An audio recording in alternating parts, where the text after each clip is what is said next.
Hello everyone! I might have recently come into a little bit of money. New haircut, horn-rimmed glasses, ironic lost reference t-shirt, a beard. I'm a hipster now, do you get it? And because I'm a hipster now, we're going to review the most hip game ever, Mansions of Madness. And I'm not joking, this game is very hip because when you open it, you feel like you've stumbled onto your crazy uncle's inheritance treasure, except your uncle is a hoarder. So you have to dig through everything to actually find it. And that's the question for today with Mansions of Madness.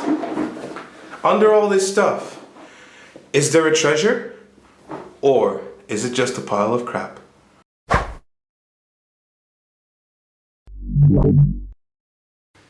Okay, so what is this game all about? Well, it's kind of hard to explain.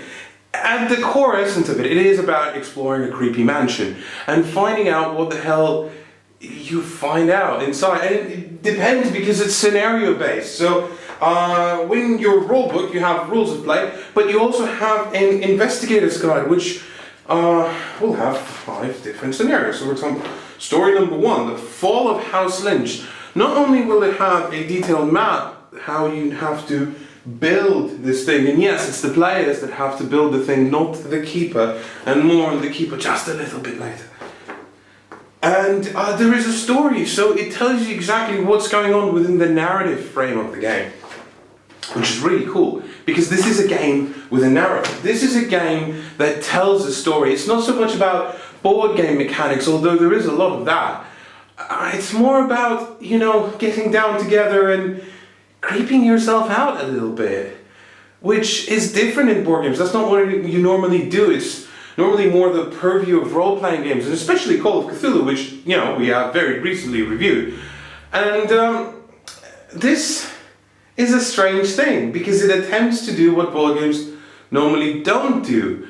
And therein lies a little bit of a clash, because when you bring something so intricate with so many little parts working together and you present it to board gamers, they naturally are inclined to take it the board gaming way, whereas the mechanics are going to rule the day and not so much telling the story. So it's asking us to do something new as players, which I like. I like games that ask you to do something new. Okay, but this is really where the meat of everything is. This is the Keeper's Guide. And this is that same adventure. You see the fall of House Lynch. And it tells you, as a keeper, because one player has to be the keeper, and it should be the player who's read all the rules and understands how the game works and all the ins and outs. And you know what? It can be quite daunting to be the keeper. But the great thing, I guess, is that there only has to be one keeper, and everyone else only has to be the player. And the really great thing is that the players need to know a lot less rules than the keeper does. And their gameplay is fairly simple. But let's pretend you are the keeper. So you have a hell of a job in front of you.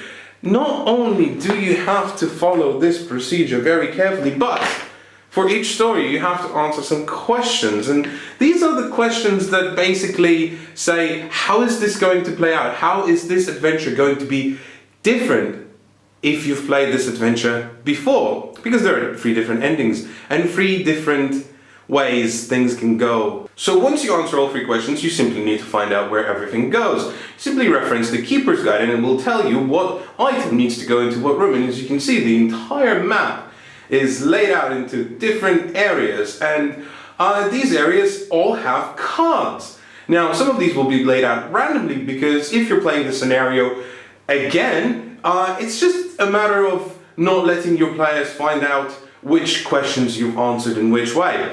And so yeah, if you need to place the ceremonial robes in the library, you go ahead and do it. And sounds simple, but actually it's not. The problem is that it's very difficult to make sure that everything goes in the right place. And it's easy to make a mistake. And okay, so what the book does, the rule book, it tells you that if you mess something up as a keeper, then the players get a free turn, which sounds like a horrible punishment because there's a lot they can do in a free turn. But that's not really the punishment. The punishment is that you just messed up the entire evening, because whether you like it or not, Mansions of Madness is a long game. It takes about 3 hours to play. With the setup, possibly more. And with the preparation, we're looking at 4.5 hours probably for the keeper. So, if you get it wrong, you mess up the entire evening. But if you get it right, you're going to have a lot of fun. So let's say we're the player and we get to choose a character. How cool is that? And they are the same characters as in the Arkham Horror series. So Elder Sign and Eldritch Horror will all have the same characters, which is kind of cool. There's a certain sort of continuity behind those games. Not really narrative continuity, but thematic continuity, which is nice. And but unlike in those games, it's not just selecting a sheet and playing.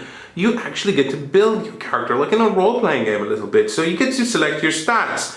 And there are 4 cards, and out of those you will choose 2. So there are exactly 2 cards that will have the statistics, strength, marksmanship, and dexterity, and they will have an item attached to them. So for example, if you want to have the bind monster spell, you will have weaker statistics.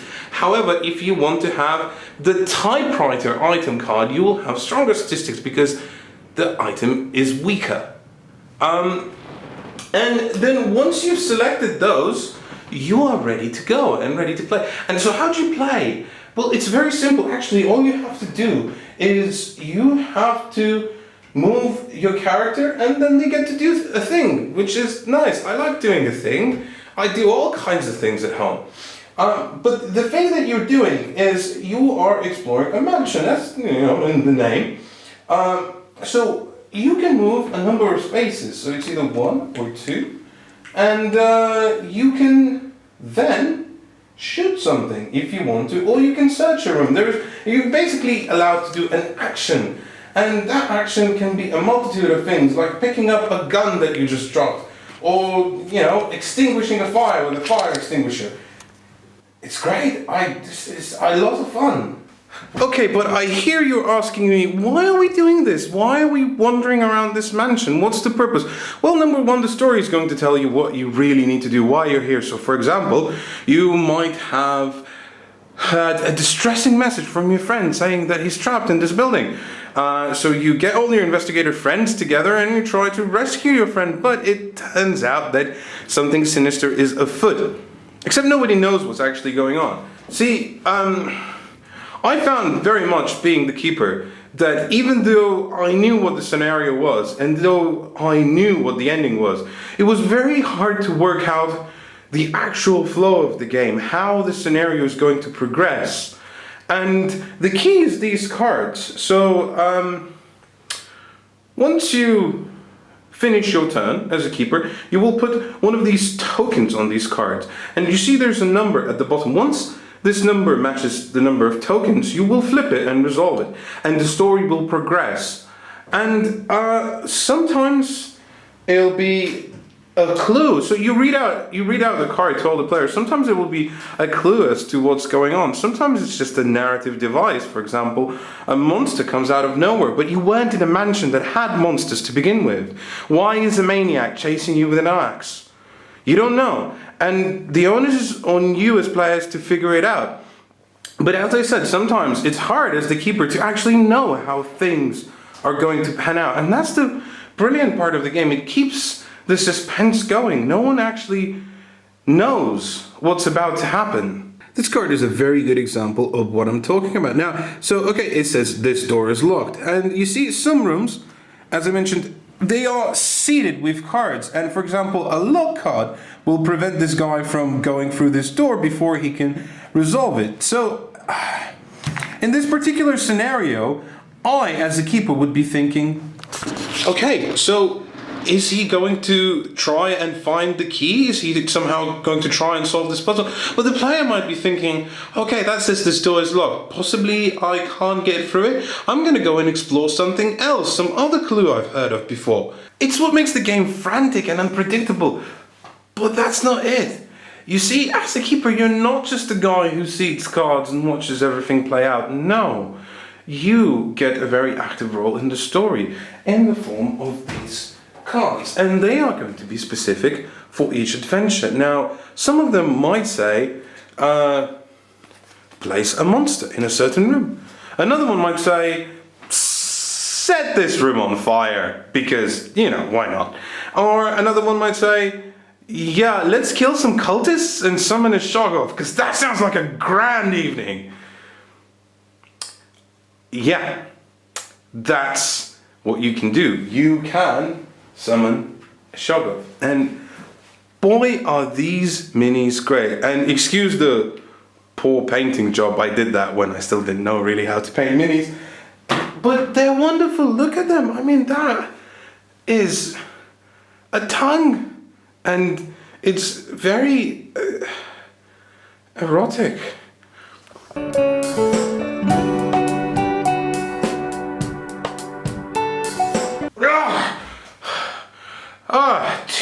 Too much lipstick, dude. Anyway, you don't just get to play these cards during your turn, you get to do things outside of your turn as well. So for example, whenever the players are fighting one of your monsters or cultists or maniacs or whatever, you can incur these things because first of all, they have to check whether they're losing sanity. Every time they see a monster, they have to test for sanity, and if they lose sanity. And once certain criteria on these cards are met, and you get to draw these in various ways, you can make your players schizophrenic, for example, because that's fun, right? Or sometimes your players might do a certain condition. For example, they might open a certain door, or they might walk down the stairs. And that's when you get to play one of these cards. They're kind of like event cards that trigger at specific times or in specific rooms or with specific characters. And again, you get to do something neat, like all the lights go out or suddenly a ghost appears. It's just a lot of fun and unpredictable, and you're never going to know which cards you're going to play. And the great thing about this game is that it all creates a unique narrative, because that's what it's all about. It's about telling a story. It's not about board game mechanics, because I'm saying this because, well, this game gets a lot of criticism. This game gets a lot of criticism for being very clunky and very bloated and very Ameritrash, pardon the term. I don't like it. I don't know why people use it. Trash is a very negative word. Why would we want to apply something negative to board games? But yeah, this game gets a lot of flack, and I think undeservedly so, because I think a lot of people miss the mark with it. The one thing I haven't mentioned yet is how wonderful these tiles look. There's just so much detail here. Every little intricate bit, every room has, like, there's a chair and there's an electric chair and there's a big light. What do they even do? I don't know. You can figure out for yourself. And you know what, this thing that I've built here, this isn't like any scenario. This is just me sitting down and honestly going, like, I'm going to make a mansion. I'm going to make a mansion. It's going to be awesome. Because it's so much fun just putting the whole thing together and making it make sense in your head as well. But you don't need to do that. The scenario will tell you how to build a mansion. One that is, it serves a purpose. It's planned out. It makes sense. Especially makes sense within the narrative, which is great. And the one thing you get to do in this game is you get to walk into a room. So say you're this guy with a Tommy gun and you come in here and there's a thing, and as I mentioned, you have to test for willpower whenever you see a monster. But then the other thing you get to do is you get to fight it. And you get to use some of these items that you have, like this axe, for example, that does extra damage if you hit with it. But the very simple thing that you do is you then take this deck of cards and you're looking at the weapon you're using. So for example, an axe is a sharp melee weapon, and you're flipping these cards open until you see that says, for example, blunt melee weapon. So that's not the card you're going to be using. Melee weapon, there we go, we arrived. You try to crush one of its slithering appendages, test strength. So you're going to find your strength skill, and the guy with the Tommy gun has 6, and you're going to simply roll a d10. That's not the d10 that comes with the game, it's just my d10, because I love d10s. They're like my favorite die. And you roll it, and if you roll 6 or under, then it's a success. And I rolled a 1, which is a critical success, which means no matter what you need to roll, a 1 is always going to succeed.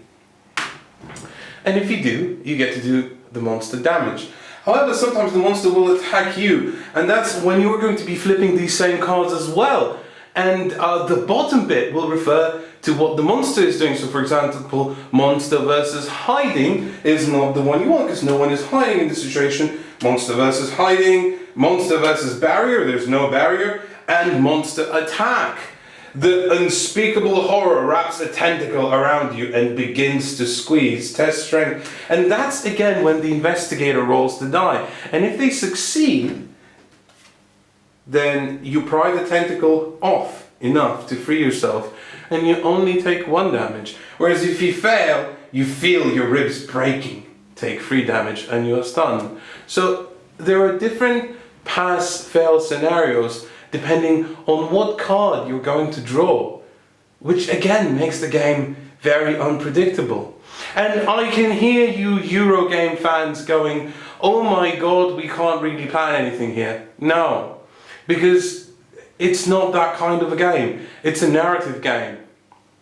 And this is where we have to discuss whether this game is for you or not. Because Mansions is certainly not for everyone. Mansions is a strange game, and if you don't like bloaty rules and lots of errata, then probably stay away from this, because some of the manuals in the game that tell you how you need to play out the scenarios, they're not even correct in their initial stage. You will need to go to the Fantasy Flight website and download the errata rules. And the first expansion, Forbidden Alchemy, which is so awesome. Can I just say that whoever thought of the concept that you have to go back in time to plant a seed and then go back again to your own time, to the future, when that seed's grown into a tree so you can climb it. How brilliant is that? And that's something the investigators have to figure out for themselves. But see, when Forbidden Alchemy was released, it was so broken that Fantasy Flight had to make a set that they would mail out for free to everyone who bought it, that fixes everything in it. It includes a new rulebook. Yes, there are a lot of things that are kind of wrong with this game, which is very unfortunate, because in all honesty, I love it. I'm not even ashamed to admit it. I think it's great, and it's a shame that Elaine's not doing this review with me this time, because she will tell you that it's her favorite game. She loves it so much. She loves the storytelling, and as a keeper, there's so many things you can do, you know, like you just set the atmosphere right, you know, put a cloak over your head and set some candles and creepy music and tell the story in a very different voice. Because that's what you have to do. You have to play this game with narrative in mind. And I know I've said this over and over again, but I can't emphasize it enough. Because by the end of the day, you will have such a great time. You'll laugh, you'll want to just, I don't know, you want to succeed, but the odds are against you, because actually the way the game is built, it's very easy to win as a keeper. And the keeper has the most difficult job, because they have to balance the mechanics in such a way that the players are just on the cusp of losing, but not quite. Because if you push really hard, you can just win as the keeper. It's not hard. It's not hard to do. If you push it, you'll get there, but you don't need to. That's not what the game is about. The game is about setting the tone, setting the mood, setting the story, and having fun. And that's what I recommend you do with Mansions of Madness. Just have some fun.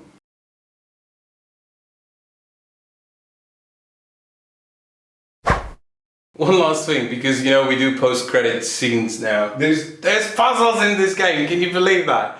You actually have to solve a puzzle in a board game, like an actual puzzle. And sometimes the game will tell you, you need to solve this puzzle, and you will have a number of moves equal to your character's intelligence score.